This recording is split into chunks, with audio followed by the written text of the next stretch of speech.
지금은 아는 것이 힘이다. 시간입니다.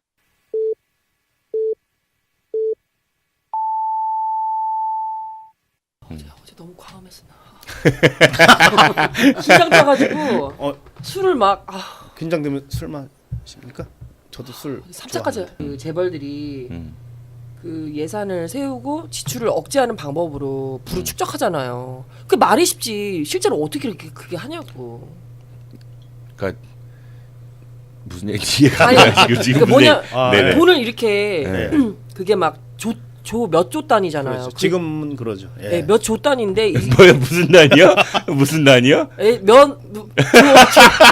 왜들 그래 오늘 막 아니! 불화의 조단이에요 마치. 아유 환장하겠네. 전 질문만 할게요. 전 진짜. 더 어려운 걸 노하우를 하면 내가 여기 있어. 그런 말씀 그런 말씀 해주시는데. 맞아. Jebel. A large, usually family-owned, business group in South Korea.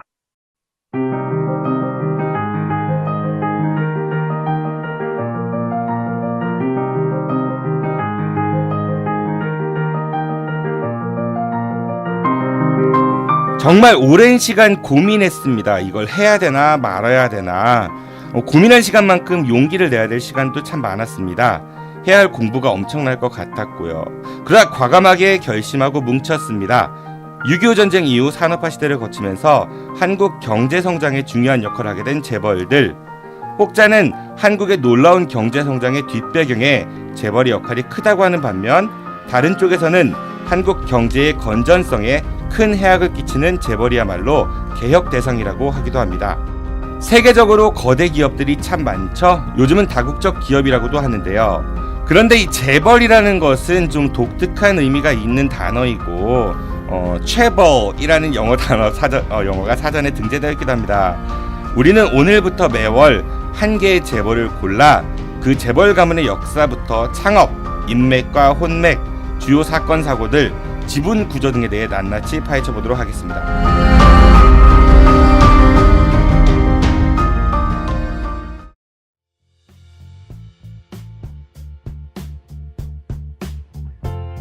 안녕하세요. 아는 것이 힘이다 애청자 여러분. 오마이뉴스 대표 오연호입니다. 권력과 자본에 굴하지 않는 오마이뉴스. 국민의 편에 선 진보 종편 오마이TV는 여러분의 힘으로 가능합니다. 월 1만 원의 씨앗으로 참 언론을 키워주십시오. 전화 010-3270-3828로 주시거나 오마이뉴스 홈페이지에서 직접 가입할 수 있습니다. 감사합니다. 오마이뉴스는 늘 여러분과 함께 하겠습니다. 대중음악과 가수를 통해 우리 사회를 말합니다. 염살록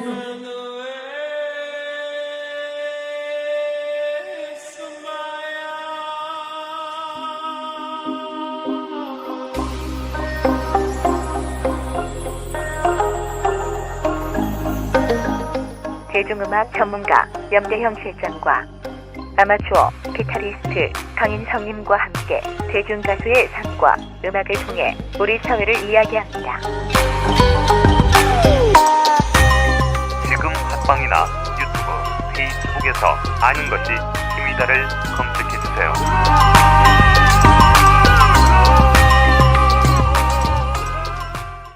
정말 어렵게 모셨습니다. 재벌 백과사전을 위해 뭉친 재벌 탐구 어벤져스 멤버들을 소개해드리도록 하죠. 먼저 재벌의 경제적 측면에 대해 말씀해 주실 분입니다. 저희 팟캐스트 방송 첫 파일럿 프로그램 때 출연하셨던 분이고요. 자본주의 경제 파수꾼, 영화나 드라마 속에서 늘 악당의 뒷배를 봐주는 캐릭터 전문가 류영수 공인의과 교수님 나오셨습니다. 회 교수님 안녕하세요. 네, 안녕하십니까. 그동안 잘 지내셨죠? 네, 아주 잘 지냈습니다.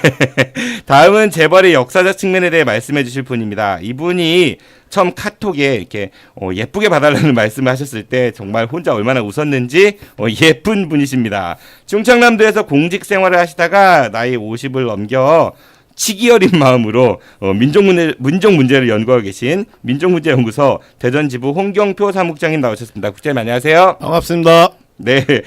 예쁘세요 본인이? 식구는 저보고 예쁘다고 하는데요. 저는 아니라고. 알겠습니다. 다음은요. 이분 때문에 우리 스튜디오 분위기가 정말 좋습니다. 네, 다소 어려울 수 있는 이야기를 보통 사람들의 시각에서 질문을 던져서 우리들의 이해를 도와주실 벨리 댄스 전문 강사 정선우 선생님 나오셨습니다. 선생님 안녕하세요. 안녕하세요. 네, 이렇게 세 분과 함께 재벌 백과사전 오늘 첫 방송을 녹음하게 되는데요. 먼저 정선우 선생님 처음 방송 출연 제의를 받으셨을 때 어떠셨어요? 기분이? 기분이 무대에 올라가는 듯한 어떤 흥분감을 느꼈어요. 흥분감을 느꼈어요. 네네. 네, 제의를 받으셨을 때 네. 스튜디오에 들어오시니까 어떠세요? 많이 긴장되네요. 예쁜 분 보니까 어떠세요? 흥분되세요?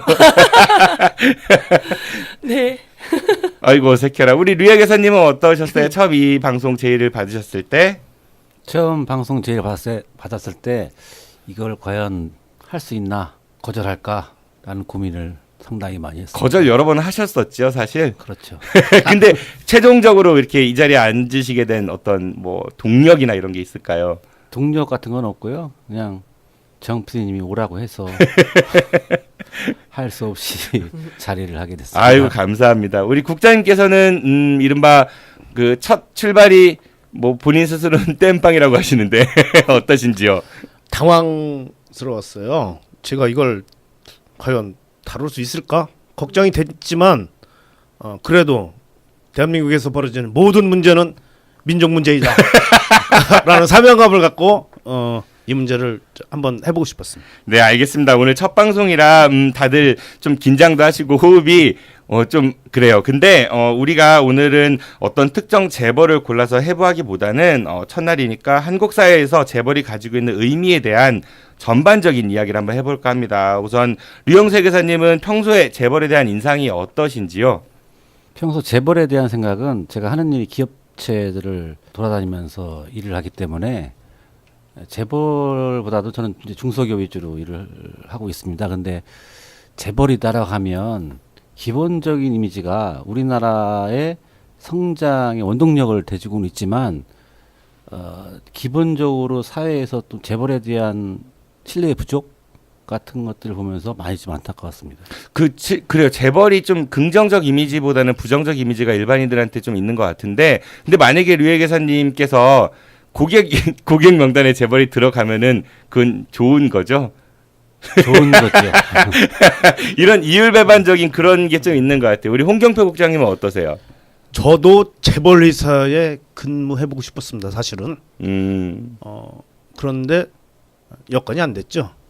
출발부터가 저는 그 재벌과는 거리가 먼 그런 소위 흑수적 뭐 그런 수준이었어요. 그러니까 예. 재벌이 거부한 건 아니고요.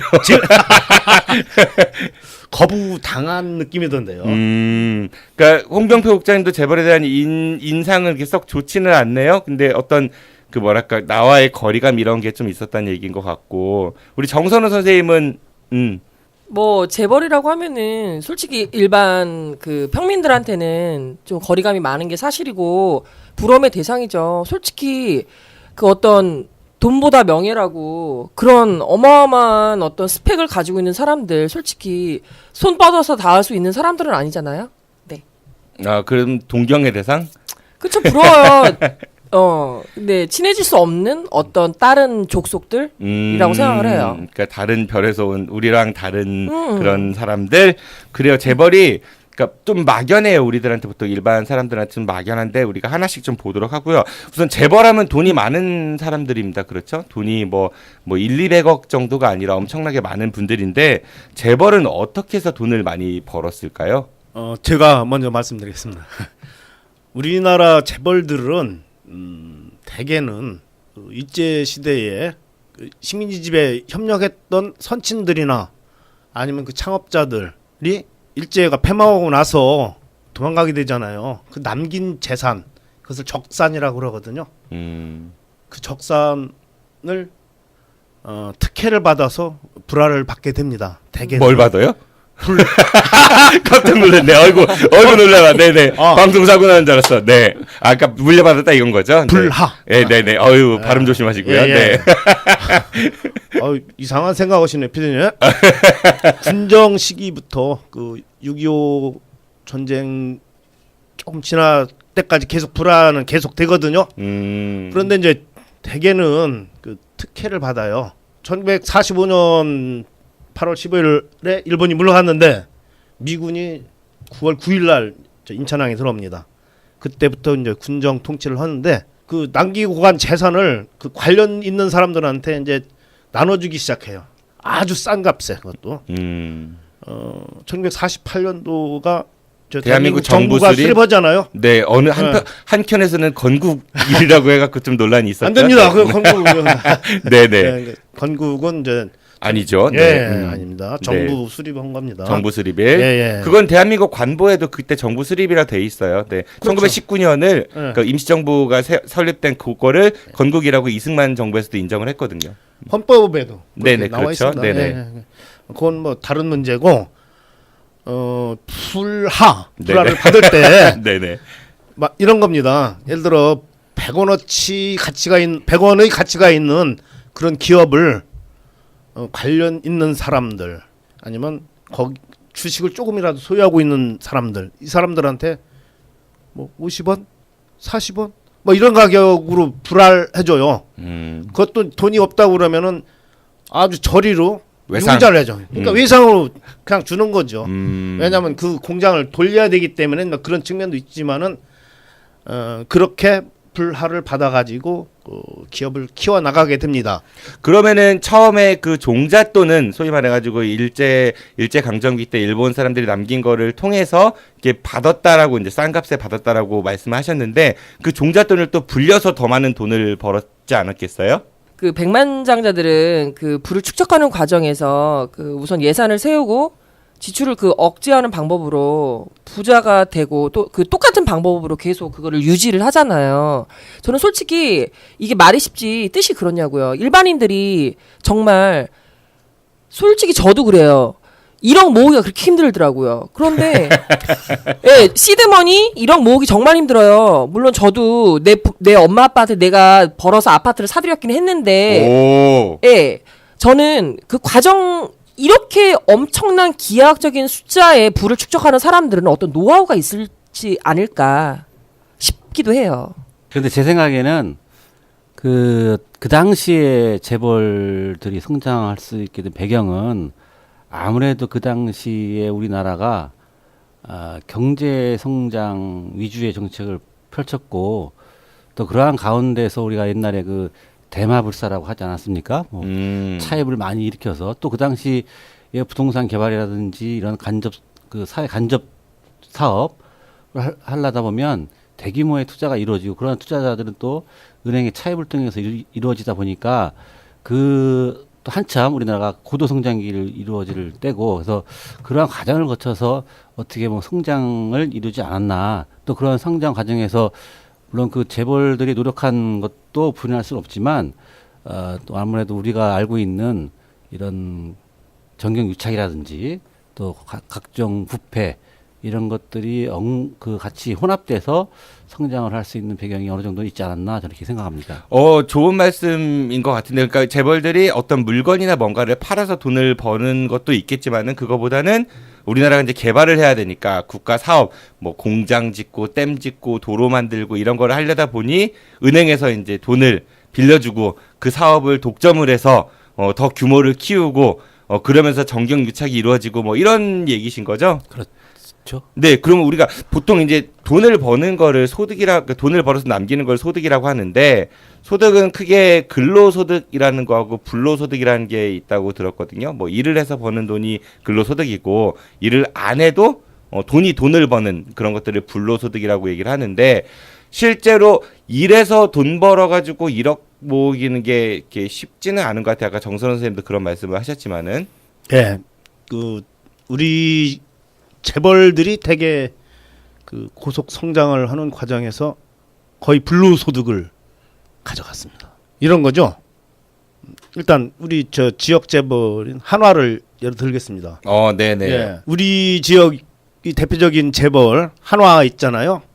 이것은 원래 그 화약에서 출발했습니다. 한국 화약. 그렇죠. 이걸 줄여서 한화. 네네. 이제 그 일제 시대의 화약은 우리나라에서는 생산이 안 됐었어요. 일본에서 생산된 것을 들여와서 광산이나 이런 데 이제 사용하게 되는데 그 수입할 수 있는 독점을 한국화약 계열 회사한테 그런 걸 주는 거죠. 그러니까 쉬운 말로 말하면 그 땅 짓고 헤엄치기가 아니고 헤엄치는 신용만 하고 돈을 걸어들인 거예요. 독점이니까 완전히. 그러다가 이제 일제 그 태평양 전쟁 벌어지면서 이제 화약 수가 엄청 늘어나고 이러니까 아예 그 거기다가 회사를 설립하도록 그렇게 유도를 해줍니다. 그런 과정이죠. 거의 다 그래요. 자, 제 생각에는 근로소득이라는 거는 노동에 대한 대가로 얻는 소득이 근로소득이고 불로소득은 한자 그대로 얘기하면 노동을 하지 않았는데도 발생할 수 있는 소득이라고 저는 정의를 하고 싶습니다. 근데 네네. 근로소득자들은 하루에 8시간, 물론 노동법에서 규정한 8시간이고 사실은 하루에 10시간을 하시는 분들도 있고 또 12시간도 하시는 분도 있는데 해봐야 큰 돈을 저축하기라는 거는 요즘은 더 힘들죠. 근데 불로소득이라 하면 이게 불법적인 소득도 불로소득에 해당하지만 자본가들 같은 경우에는 자본을 투하해서 뭐 생산성이 좋은 데라든지 아니면 뭐 임대소득 같은 경우는 노동소득이 발생하지 않습니까? 그런 거에 의한 소득을 어떻게 보면 통틀어서 불로소득이다라고 정의를 하면 될 것 같습니다. 근데 보면 자본 수익률이 상당히 높죠.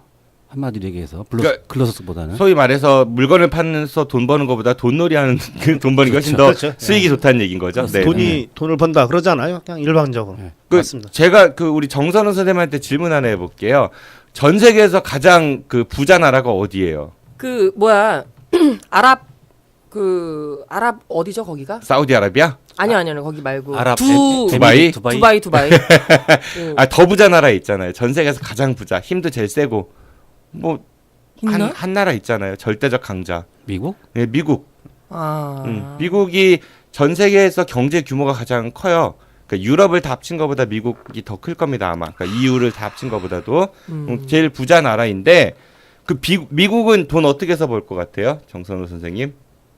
미국이요? 네, 미국의 대표적인 상품. 그 나라도 돈을 많이 벌려면은 뭔가를 팔아야 되잖아요. 아 그거 제 꿈이기도 했었던 국제 무기 로비스트. 혹시 선우킴, 뭐 선우정 이런 거? 린다정? 이제 음. 린다정이 되게. 근데 그 무기 사업이 그쵸, 무기가 엄청난 그렇죠. 기하학적인 숫자더라고요. 기하학이란 말을 되게 좋아하시는 것 같은데 무기 팔아서도 물론 돈을 많이 벌어요. 그런데 전 세계에서 가장 시장 규모가 크기 위해서 무기 하나 갖고 될까요? 그러니까 우리가 대표 상품 하면은 밀가루? 농산물도 예, 맞습니다. 밀농사? 네, 농산물도 좋고요. 그런데 미국의 대표 상품은 금융이라고 합니다. 그러니까 전 세계 주식, 보험, 은행 이런 것들 있죠. 그러니까 그게 일종의 돈놀이거든요. 돈을 갖고 상품화 시키는 것들이니까 그게 엄청난 부를 축적하는 그런 수단이라고 하더라고요. 근데 이 돈놀이라는 게 그러니까 우리가 이제 금융 이러면 어떤 느낌이 드세요? 좀 긍정적 그 이미지가 있어요? 부정적 이미지가 있어요?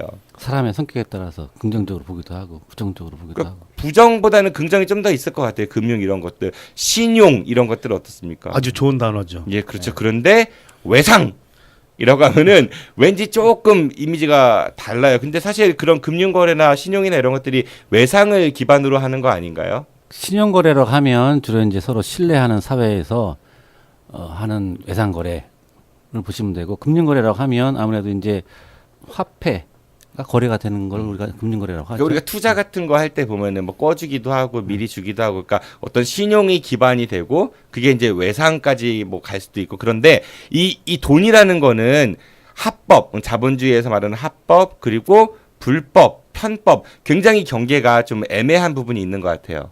그렇죠. 아까 전제로 한 게 신뢰라고 말씀하셨잖아요. 근데 신뢰는 신용을 또 그 바탕으로 하죠. 근데 그 신용을 평가하는 대표적인 회사가 다 미국에 있잖아요. 무디스 뭐 그런 데 말씀하시는 그렇죠. 거죠? 예, 네네네. 걔들이 매기는 등급에 따라 우리가 빌려올 수 있는 돈 그 이자가 달라요. 그럼 지들이 정해놓은 그거에 따라서 우리는 또 비싼 이자를 낼 수도 있고 싼 이자를 댈 수도 있는데, 그러니 이제 미국이 그 불을 전 세계적으로 가장 많이 가져갈 수 있는 기초가 되어 있다고 그렇게 보여집니다. 그러니까 이게 그 합법과 편법, 불법이라는 게 어떤 예를 들어서 그 거래가 잘 성사되면은 뭐 이렇게 투자가 잘 이루어져서 돈을 벌고 뭐 이런 얘기들을 하지만은 또 반대로 거래가 잘 성사가 안 되거나 그랬을 때 그 과정들의 문제점들을 가지고 소송도 많이 일어나고, 그러니까 돈에 관련돼서는 굉장히 그 법 적용이 귀에 걸면 귀걸이, 흔히 말하는 코에 걸면 코걸이, 이런 경우들이 많은 것 같은데, 우리나라 재벌들은 그러한 법 테두리 안에서 상당히 많은 법의 보호를 받은 그런 경향이 좀 있었던 것 같기는 합니다. 그렇다고 하면 대한민국의 재벌들을 우리가 상징, 그러니까 재벌은 대기업, 그리고 성공 신화, 뭐 자수성가 이런 얘기들을 많이 하는데, 뭐 우리 그 과거에 이명박 전 대통령 같은 경우도 드라마 하나 때문에 굉장히 인지도가 높아졌었죠. 야망의 세월이었던가요? 뭐 자수성가, 성공신화 이런 것들 뭐 얘기하고 그랬었습니다. 그리고 우리 또 홍경표 국장님이 좋아하는 단어인 신뢰, 박근혜 전 대통령이 신뢰의 상징이기도 하죠. 왜 이렇게 좋아하세요? 옆에서 아주 어쩔 줄을 몰라 하시는데, 그 재벌 1세대, 대한민국 재벌 1세대, 흔히 뭐 정주영 신화가 가장 많은 것 같습니다. 현대를 만드신 정주영 회장에 대해서 잠깐만 이야기를 좀 해보도록 하죠. 우리 정선호 선생님은 정주영 회장 아시죠? 네, 알죠. 어떤 게 떠오르세요? 정주영이라는 인물을 하면은? 안녕하십니까? 뭐 이게 떠오르시는 거예요? 그 누구나 돈을 많이 벌고 싶고 부자가 되고 싶은데 방법을 몰랐을 뿐이고 어떤 기회를 많이 놓치잖아요. 그런데 제가 살면서 정주영 회장이라는, 같은 정시라서 그런지 모르겠지만 다른 모 기업의 회장님보다 정주영 회장의 그 일대기를 읽어봤는데 정말 와닿더라고요. 그 사람도 없었던 사람이잖아요. 밑바닥에서 시작한 사람이고, 정말 막 돈을 빌려서라도 처음 시발점은 누구나 똑같은 것 같아요. 무슨 점이요? 시발. 아주 오늘 분위기가 아주 하기 애매합니다. 계속 말씀하시죠. 네네. 그래서 저도 이제는 땅 투자도 하고 이랬던 투자의 마인드를 심어줬던 게 바로 정주영 회장님 때문이에요. 땅 투기도 하세요? 투기가 아니고 전 투자였어요. 네, 합법과 편법, 불법의 네. 경계에서. 네, 정주영 회장에 대해서 좀 긍정적 인상을 갖고 계신다는 네네. 말씀이신데, 그리고 근검절약을 실천했다 이런 이야기들도 있고, 그분 차가 소나타였대요. 소나타 1을 되게 오래 타고 다녔다. 에쿠스가 나왔음에도 불구하고 뭐 그런 얘기도 있던데, 우리 홍경표 국장님은 어떤 생각을 가지고 계시죠? 정주영 하면은 대표적인 자수성가형으로 이제 저희들이 알고 있습니다. 그건 맞는 거예요. 아버지 소판돈 훔쳐가지고 와서 그 절도로 시작했군요. 장사 시작했었잖아요. 그런데 이제 현대 재벌이 크게 되는 그 가장 그 결정적 계기는 현대중공업, 조선, 예, 배 만드는 조선 네네. 사업을 하게 된 그걸로 생각합니다. 그런데 이제 그 과정에서 만들어진 신화들이 많이 있어요. 그 뭐 영국에서 조선수도 없는 상태에서 뭐 배를 수주했는데, 우리 그때 500원짜리 동전인가요? 거기 거북선 있죠? 지폐인가요? 예. 그거 보여줬더니 뭐 감동해서 뭐 수주를 줬다는 거예요. 뭐 이것은 뭐 팩트가 아니라고. 그런 이야기도 있는 것 같고, 예. 그 정주영 회장이 백사장 사진을 들고 가서, 여기 비록 아무것도 없지만은 조선 여러분들이 우리한테 배를 수주를 그러니까 그 주문을 해주면 우리가 이게 조선소를 지어서 그래서 배를 납품을 하겠다라고 뭐 그런 유명한 일화가 있는 것 같은데, 저는 그런 생각을 좀 해봤어요. 백사장 사진 한 장 갖고 투자자들한테 가서 그렇게 당차게 얘기한다고 해서 과연 어떤 미친놈들이 그거를 돈을 투자를 할까. 물론 그 뒷배경에는 대한민국 정부에서 이러이러한 지급 보증을 하겠다 내지는 뭐 그런 것들도 좀 있었을 것 같기도 합니다. 네, 제가 알기로는 그 당시에 무슨 저도 이제 뭐 거북선을 보여주고 했다는 걸로 알고 있었는데, 그 아마 영국이라는 그 당시 나라가 이쪽 동북아에 있는 그것도 사우스 코리아라는 회사를 어떻게 믿고 배를 수주를 맡겼을까라는 거에 대해서 한번 의문을 가져볼 필요가 있습니다. 그래서 그 당시에는 사실 그 수주 기간이 워낙 짧았고 또 그러한 것을 할 수 있다고 물론 정주영 회장님이 하셨을 테고 또 하지만 그 신뢰 지금 신용이라든지 신뢰를 할 수 없었기 때문에 아마 각종 정부에서 행해지는 보증이라든지 또 영국에서도 그 제가 잘못 알고 있는지 모르겠지만 차관을 빌어주면서 고율의 이유를 또 가져간 걸로 알고 있습니다. 그래서 또 그러한 걸로 인해서 우리나라 조선소가 많이 뭐 물론 납기를 정해가지고 납품을 해서 많이 유명해졌지만 그런 과정에서 일반 노동자들이 많은 희생도 있었다는 걸로 알고 있습니다. 그런 게 바로 일종의 특혜 같아요. 그러니까 만약에 류영수 회계사님이 배를 만들겠다 그렇게 딱 마음을 먹고 정부에서 그런 지급 보증이나 어떤 그런 특혜를 주시오라고 하면 안 줄 거 아니에요. 그러니까 그런 게 바로 어떤 그 공정하지 않은 게임의 룰이 아니었나 싶고 또 되게 중요한 지적을 해주셨는데 현대중공업이 굉장히 그 산재 사망 노동자 수가 좀 있다라는 그런 이야기들이 있어요. 그런데 현대중공업에 가면은 그 무제해 뭐 작업 며칠 뭐 이렇게 해서 써붙인다고 합니다. 그러면은 사람은 다치거나 죽었는데 왜 거기에 카운트가 안 될까? 그게 바로 이제 그 산재 보험 처리를 하지 않고 사측에서 보험 처리하지 말고 회사에서 이렇게 위로금 이런 거 줄 테니 이렇게 합의를 하자라고 하면은 등록이 기재가 안 되니까 그래서 그런 그 노동자들의 그런 피해나 어떤 그런 희생도 많았다고 하더라고요. 우리 재벌이 급속하게 성장하기 시작한 것은 1970년대 이후라고 생각합니다. 그때 그 이전에는 우리 그 한국 사회 그 산업 구조가 경공업 위주였었어요. 그런데 이제 그 이후에 중화공업 옛날 그 학창 시절 양서자가, 예. 사회 시간 같아. 그 경공업, 중화공업, 예. 그다음에 서비스업. 근데 이제 중화공업을 키우기 위해서 이제 정부에서 어느 정도 가는 말을 타줬어요. 각 기업별로 너는 조선화라, 너는 자동차라 이렇게 나눠주고서 독점적 이익을 가져갈 수 있도록. 조선도 현대, 자동차도 현대. 그러니까 네네. 꼭 하나만 네네네. 지정했던 게 아니고 이렇게 정리를 해줬습니다. 금성, 삼성 이런 데 또 전자산업 쪽으로 가고 뭐 쌍용은 시멘트 뭐 네. 그런 게 많이 있었어요. 네, 그렇게 현대가 이제 처음 시작을 했던 것 같고 우리 재벌, 그러니까 예전에는 현대가 좀 앞섰다면 지금은 독보적인 1위가 삼성이죠. 삼성을 창업한 분이 누군지 아세요, 정선우 선생님? 이건희 회장 아버지인가? 예, 이건희 회장 아버지가 누구죠? 이병철? 맞습니다. 네네. 이병철 회장이 창업주죠. 이병철 회장 호는 아세요, 혹시? 우리가 이순신 장군은 충무공 이순신 이러잖아요. 이병철 회장의 호. 이병철. 100번 이병철은 아닐 거고. 갑자기 호를 지어내고 싶네요. 네네. 그 호암이라고 들어보셨죠? 그 호암 아트. 네네네. 호암이 바로 이병철 회장의 호입니다. 네.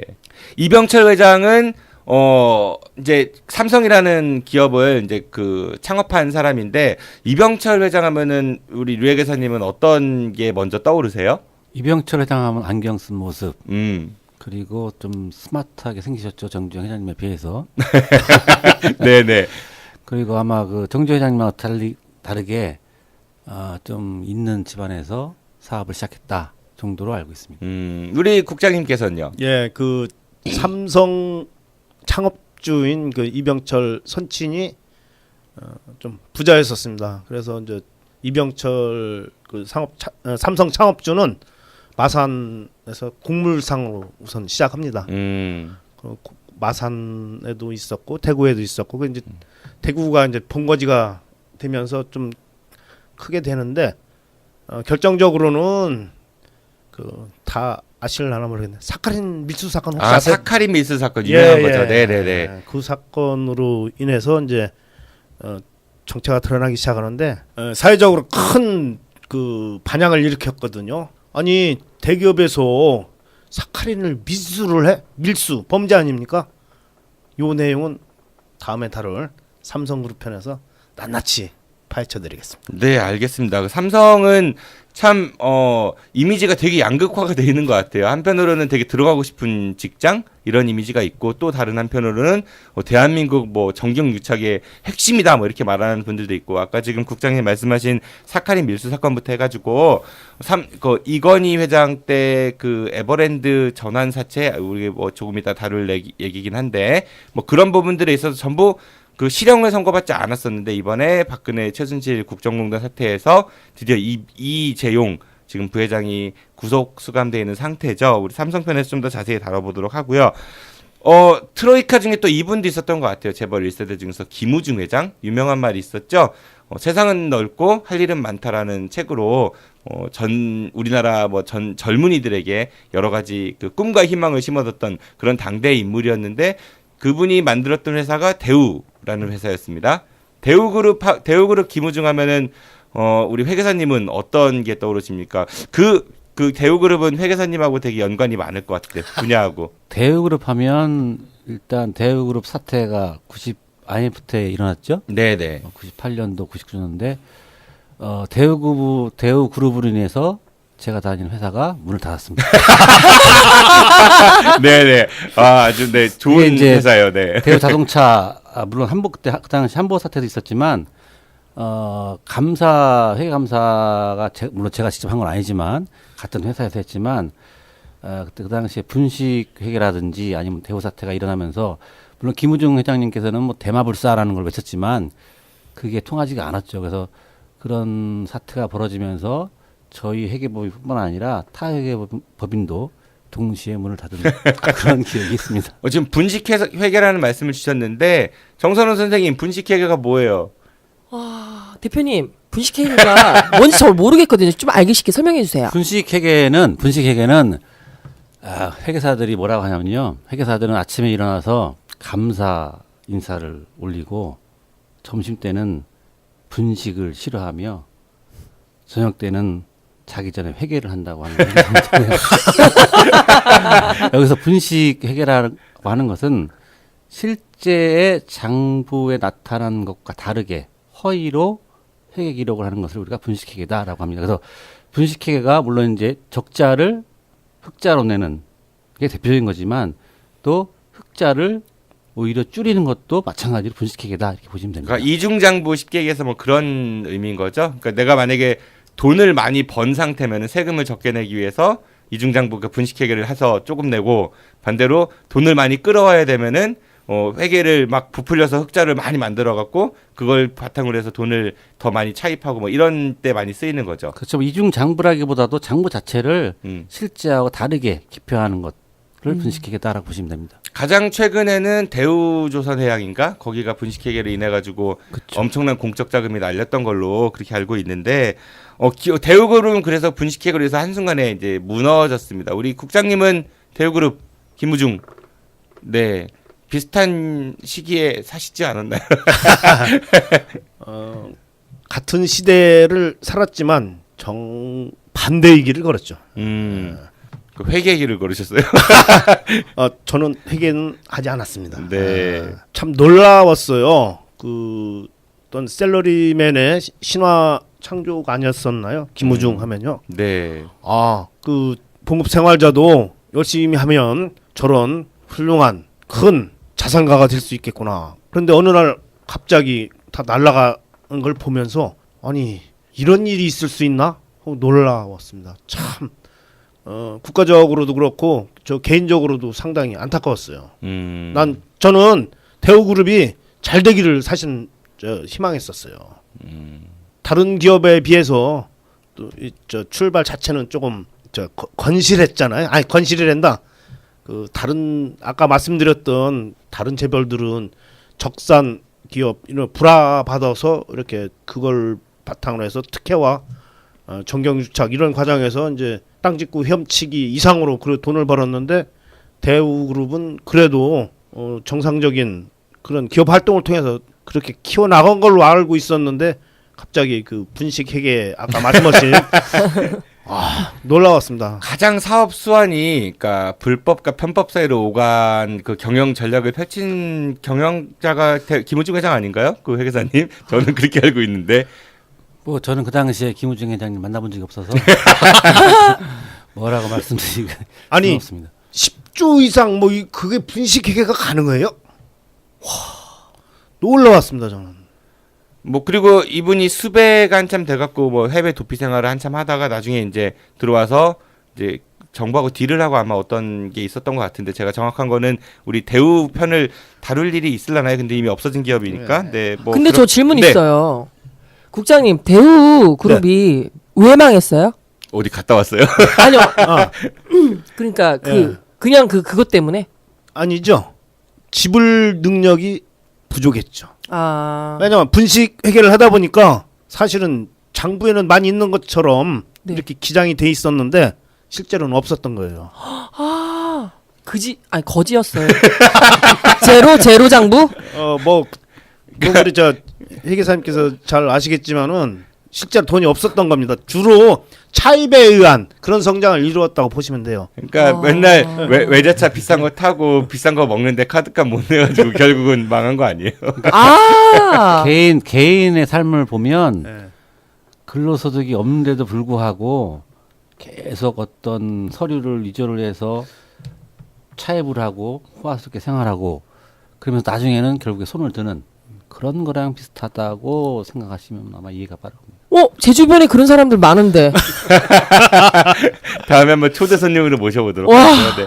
그런데 이렇게 이제 1세대 재벌 1세대들이 우리나라 그 60년대, 70년대, 80년대에 중요한 경제에서 역할을 하다가 이제 그 세계적으로 경제 환경이 좀 급변을 하죠. 그러면서 노사분규도 많이 나고 수정자본주의가 좀 위기를 겪으면서 세계적인 금융 위기가 닥칩니다. 우리나라에도 90년대 말에 IMF 위기가 와서 이제 구조조정이 대규모로 이제 이루어졌었고, 그리고 나서 미국의 어떤 경제 정책들이 우리나라에 이식이 되면서 그걸 이른바 신자유주의 뭐 이런 얘기들을 하는데, 그때 재벌들이 굉장히 많이 성장을 한 것 같아요. 그러니까 뭐 구조조정이 돼서 나가 떨어진 기업들이 어쩔 수 없다 치더라도 그때 가장 많이 성장한 기업 중에 하나가 삼성이 아닐까 싶은 생각도 들고, 그러니까 그런 신자유주의 안에서의 재벌들의 성장 배경에는 어떤 것들이 있었을까요, 회계사님? 그 신자유주의라 하면 이제 수종 자본주의가 일어나면서 그에 대한 반발이라기보다는 경제적인 어떤 영향으로 인해서 정부가 경제에 가급적이면 관여를 하지 아니하고 자유 경쟁에 입각해서 시장 논리가 돌아가면 서로 간에 그 보다 더 나은 자유와 부를 추측할 수 있지 않겠느냐라고 해서 나온 게 제가 알기로 신자유주의다라고 알고 있습니다. 근데 이제 도입이 되면서 가장 큰 문제는 양극화 문제, 부의 편중화 현상, 그리고 그다음에 노사 갈등, 그다음에 뭐 그 실업 문제 같은 게 대두된 걸로 알고 있습니다. 그러니까 이 재벌들이 그 정부의 이제 그러니까 이른바 자율 경쟁이라는 체제 아래에 그러니까 보호를 안 받는 게 아니고, 예를 들어서 몸무게 60kg하고 100kg하고 싸울 수는 없는 거잖아요. 근데 그걸 이제 자율 경쟁으로 놔버리니까 아무래도 등치 큰 놈이 이길 테고. 그런데 우리나라에서는 제가 듣기로는 금산 분리 정책이라는 게 핵심이라고 들었어요. 기업을 할 때 이른바 금산 분리 정책, 그리고 순환 출자 금지 뭐 이런 것들이 뉴스에 종종 나타나곤 하는데, 재벌들은 그게 좀 예외 조항으로 이제 받아들였다라고도 하거든요. 금산 분리 정책은 정확히 어떤 건가요, 회계사님? 금산 분리 정책이라고 하는 거는 한마디로 그 재벌 기업 또는 재벌이라기보다 기업들이 은행에 출자하는 것을 제한하겠다라는 게 금산 분리 정책입니다. 현재 그 박근혜 정부에서는 그걸 4% 정도로 제약을 하고 있습니다. 그러니까 기업이 은행에 투자하지 말아라. 다시 말해서 기업은 은행의 경영에 관여해서는 안 된다. 뭐 이런 취지인 거죠. 그렇죠. 왜 근데 기업이 은행에, 그러니까 금융에 진출을 하면 안 되는 겁니까? 일단 뭐 기업이 은행에 진출을 하다 보면 아무래도 기업의 주주가 은행을 통제를 하고, 또 그러한 통제로부터 은행이 자유스럽지 못하고 대기업의 눈치를 보게 되면 어떤 금융에 대해서 금융이 할 수 있는 어떤 감시자의 역할, 그다음에 제대로 된 기업을 평가할 수 없어서 산업의 금융에 대한 어떤 편중화 현상을 우려해서 그렇지 않나 저는 이렇게 생각합니다.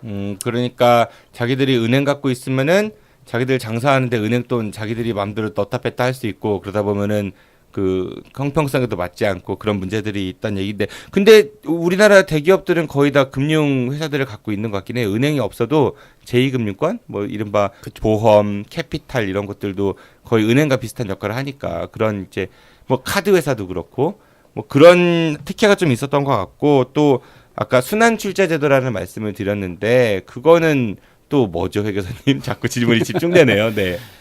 그 순환출자제도란 일단 정의를 내리면 예를 들어서 A라는 회사를 설립한 후에 100억을 들이고 그 100억을 가지고 또 B라는 회사에 자본금을 50억을 넣습니다. 그리고 그 B라는 회사는 C라는 회사에 자본금을 30억을 넣으면 이러한 그 논리를 우리가 순환출자제도다라고 얘기를 하고 있습니다. 실질적으로 보면 세 개 회사를 합치면 자본금이 180억 되지만 실적은 100억을 가지고 세 개 회사를 운영을 하는 그런 결과가 초래됩니다. 그래서 저희 회계학적으로는 그러한 모습을 보면 우리는 이제 연결 회계 제도라는 게 있어요. 즉 연결 재무제표라고 있는데 저희는 그 거래처를 보면 연결 재무제표를 보면 그 회사가 어떤지를 알 수 있습니다. 그러니까 건전한지 아니면 좀 건전치 않은지. 그렇죠.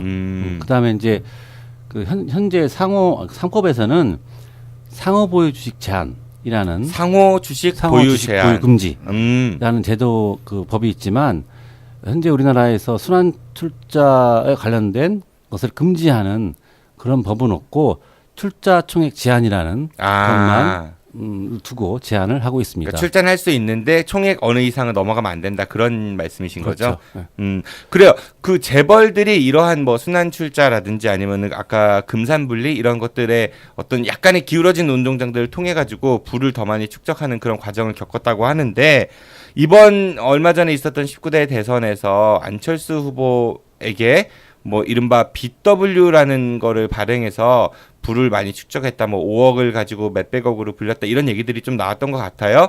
재벌들이 또 부를 뭐 삼성 같은 경우는 경영권 승계에 있어가지고 뭐 전환사채, 뭐 CB 이런 얘기들이 나왔던 것 같은데 말이 좀 어려워서 그것 좀 간단하게 좀 오신 김에 설명을 좀 부탁드릴게요.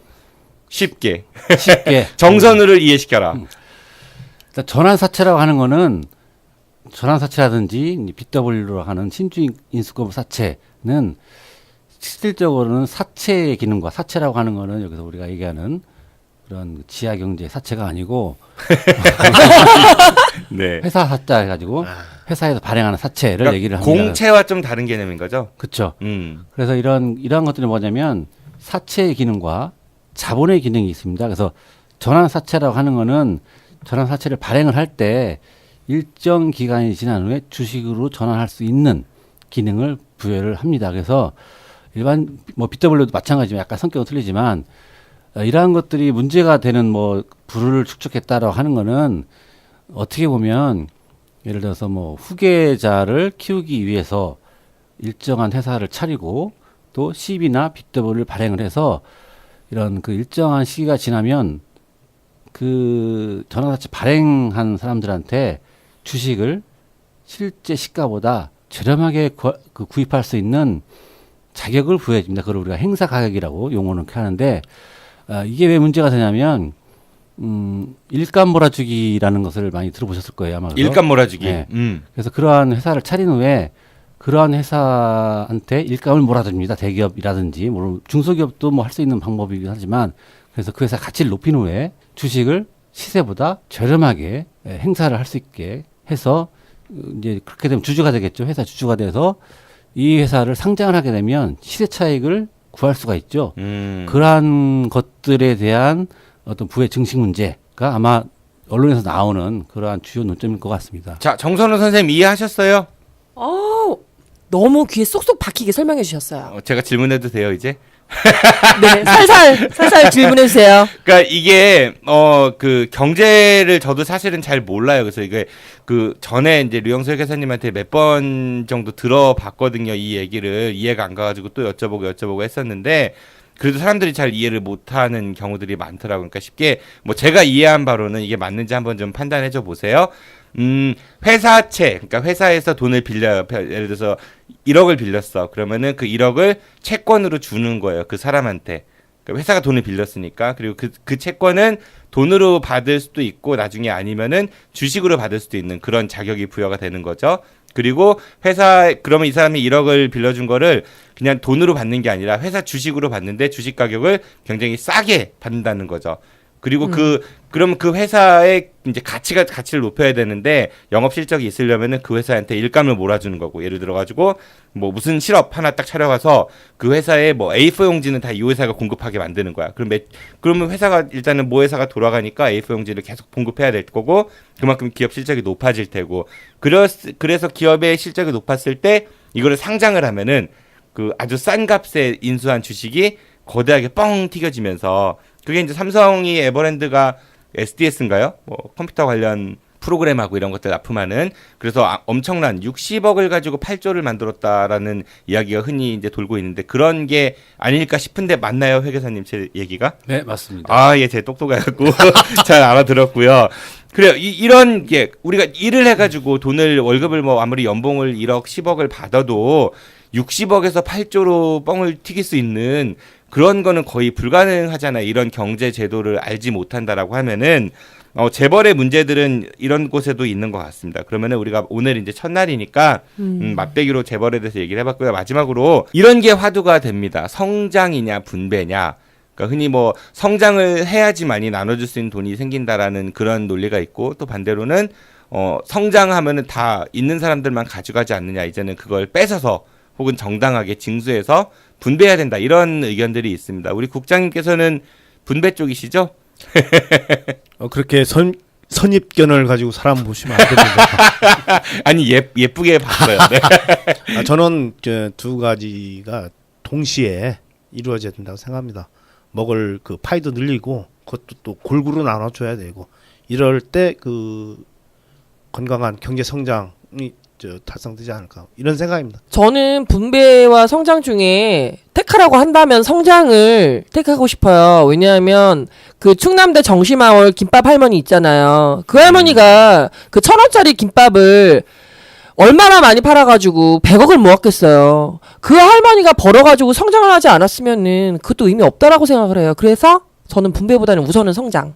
제 생각에는 성장이냐 분배냐 문제는 서로 이제 조화를 이뤄가면서 해야 될 문제라고 보고, 그 현재 우리나라 실정을 보면 물론 개인적인 생각이지만 이제 우리나라가 저성장 시대에 돌입했다고 저는 생각이 됩니다. 그래서 또 소득 양극화 현상이 많이 벌어지고 있고, 그래서 좀 분배 쪽에 많이 무게를 실어가면서 성장을 할 수 있는 그러한 사회적인 기틀이 마련돼야 되지 않나라고 생각을 저는 하고 있습니다. 네, 알겠습니다. 그 참고로 제가 알기로는 정심아 그 할머님 같은 경우는 굉장히 훌륭하신 분인데, 그게 현금을 그 충남대학교에다 기탁을 하신 게 아니라 그 정심아 홀 근처에 땅이 있으셨는데 그 땅이 그 정도 값어치가 된다. 그래가지고 그 땅을 학교에다가 기부를 하신 그런 사례이기 때문에 돈을 모아서 그 현금을 100원짜리 1000원짜리 모아서 드린 게 아니라 이제 그렇다는 거를 그냥 참고로 말씀을 드리고요. 네, 성장과 분배는 양 날개로서 톱니바퀴가 맞물려 가듯이 잘 돌아가야 경제가 잘 된다고 생각을 합니다. 끝으로 우리 대한민국의 경제를 위해서 재벌들이 어떤 사회적 책무를 가져야 되는지 각자의 그 생각을 들으면서 오늘 시간을 마쳐보도록 하겠습니다. 우선 우리 정선우 선생님, 네, 어떻게 생각하세요? 재벌이 어때야 돼요, 우리나라 경제를 위해서? 제가 제일 마지막으로 답변을 하겠습니다. 국장님 먼저. 네, 그러시죠, 네네. 예, 이번에 그 정권 교체하고 나서 공정거래위원회 위원장으로 그 지명되신 분이 있죠, 김상조 교수님. 그분이 말씀하셨습니다. 재벌 법대로만 해라. 그러면 우리 경제 잘 된다고 합니다. 저도 같은 생각입니다. 네, 알겠습니다. 우리 류영수 회장님께서는요? 예, 뭐 재벌 하면 그 현재 뭐 사회적인 분위기 자체는 물론 최근에 뭐 국정농단 사건도 있었지만, 재벌이라고 하면 재벌이 사회적 책임이 반드시 있습니다. 그래서 제가 생각하는 재벌의 사회적 책임이라는 거는 자기 자신의 또는 2세의 또 관련 자들의 부만 노릴 게 아니고, 또 어느 정도는 성장을 해가면서 사회의 어떤 참여 문제라든지, 또 요즘에 이제 정권이 바뀌면서 비정규직의 정규직화 또 이런 것들을 함께 상생하면서 발전해가도록 더욱더 노력해야 될 게 재벌의 사회적 책임이고 우선은 그 재벌의 신용도 또 신뢰성을 먼저 회복하는 것이 급선무라고 저는 생각합니다. 제 생각에는 제가 뭐 좀 많이 알진 못하지만 재벌은 좀 재벌답게 사이즈가 크잖아요. 우리 일반 사람들이 일반인들이 뭐 당진의 땅, 평택의 땅 뭐 이렇게 사듯이 재벌이 외국에 있는 땅이 있죠. 나라를 좀 샀으면 좋겠어요. 아니 저는 좀 그러고 싶어요. 왜냐면은 우리 한국도 너무 비좁고 그리고 충분히 땅 살 수 있지 않나요? 섬 같은 거 일본처럼? 그랬으면 좋겠어요. 재벌이 해외 부동산 투자를 해라. 네. 네네. 아마 많이 했을 겁니다. 이미 뭐 그럼... 그리고 해외 현지 법인들도 많이 세워놨을 거고. 알겠습니다. 우려 방송 시작 전에 좀 우려를 했어요. 우리가 어떤 조합을 만들어낼 건가. 사실 전혀 다른 세계에 살고 있는 사람들끼리 모여가지고 이 재벌을 논한다는 게 그리고 대한민국에서 이런 얘기를 하는 방송이 우리가 최초입니다. 그래서 굉장히 어색할 수밖에 없고 어려운 주제일 수밖에 없는데 그래도 저는 이런 용감한 첫 번째 도전을 위한 걸음을 내딛었다는 데 굉장히 큰 그 감사를 드리고요. 세 분께 우리 재벌 백과사전 어벤져스가 앞으로 더 재미있는 호흡을 맞춰서 오늘 방송 끝나고 우리 단합대회도 한번 하고요. 그랬으면 좋겠어요. 우리 국장님 오늘 처음 해보셨는데 어떠셨어요? 생각보다는 재밌네요. 딱딱할 줄 알았어요. 딱딱하신데요? 이제 국장님, 저는 그러면은 근데 제 어투가 좀 이렇게 조금 한 박자 아니 반 박자 이렇게 쉬고 말하는 그런 습관이 있어요. 뭐 이해해 주셔야 됩니다. 네 이해는 하는데 용서가 잘 안 돼요. 우리 정선호 선생님은 어떠셨어요? 오늘 너무 기대 이상으로 정말 심장이 쫄깃거렸어요. 그리고 다음 주 녹음 레코딩이 정말 기대될 것 같아요. 다음 달입니다. 다음 주면은 다들 다음 주가 아니고 다음 달 너무너무 기대됩니다. 네 거짓말 참 잘하시네요. 본 대화 녹취는 담당 PD가 잠시 자리를 비운 사이 우연히 녹음된 것이며 출연자의 속마음을 엿볼 수 있는 귀중한 사료임을 밝힙니다. 부하하. 참고로 방송 녹음 이후 벌어진 회식 자리에서 출연자 모두 행복한 시간을 보냈습니다. 저는 처음에 정 PD가 우리 사무실 와가지고 국장님 별거 아니에요. 그냥 애들 조금만 치면 된다고 막 이러고 먼저 출연했던 저희 사무실에 그 임재 통일뉴스 기자가 있어요. 그냥 가셔도 돼요. 내가 이 책 샀더니 책 안 사셔도 되는데 물어보는 막 그러니까요. 너무 전문적인 그러니까. 패널. 그러니까 왠지 사자성어도 넣어야 될 것 같고 전문적인 막 그 유명인들의 얘기도 넣어야 될 것 같고. 그 출연 거부할까 어떡할까. 농락당한 거임? 일단 오늘 술 먹어보고서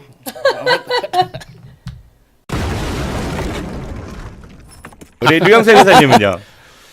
저는 이게 두 번째 방송입니다. 사실적으로. 근데 첫 방송을 하고 나서 상당히 실망스러움과 당혹스러움을 감지를 못해가지고 제가 한 방송을 듣지도 않았어요. 아니 얼마나 재밌었는데. 두 번째 방송도 이러한 그 뭐 부담감과 가서 잘할 수 있을까라는 생각을 갖고 왔는데 현재 방송을 했지만 뭐 앞으로도 과연 또 잘할 수 있을까라는 기대 반 우려 반도 있기 때문에 좀 더 열심히 하는 그런 모습을 보여드리고 싶습니다. 네, 고맙습니다. 우리 류영석 회사님이 예전에 세금과 복지에 대해서 설명을 해주셨는데 얼마나 재미있었고 그리고 또 저 굉장히 공부 많이 했거든요. 청취자분들 하트도 굉장히 많아요. 그 팟빵에 들어가 보시면은 확인할 수 있습니다. 알겠습니다. 오늘 세 분 고생 많으셨고요. 다음 달에 새로운 주제를 가지고 기업 우리 오늘 이따가 정해보도록 하고요. 어떤 특정 기업 하나 정해서 그 재벌에 대해서 이야기를 해보도록 하죠. 고생 많으셨습니다. 안녕히 가십시오. 고맙습니다. 감사합니다. 감사합니다. 저도 이만 물러가겠습니다. 즐거운 주말 보내시고요. 지금까지 진행의 정진호였습니다. 청취해주셔서 고맙습니다. I'll be back.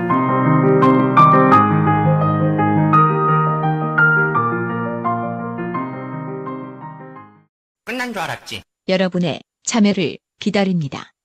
팟빵이나 유튜브, 페이스북에서 아는 것이 힘이다를 검색해 주세요. 청취 후기나 출연 신청, 제보 모든 것을 환영합니다.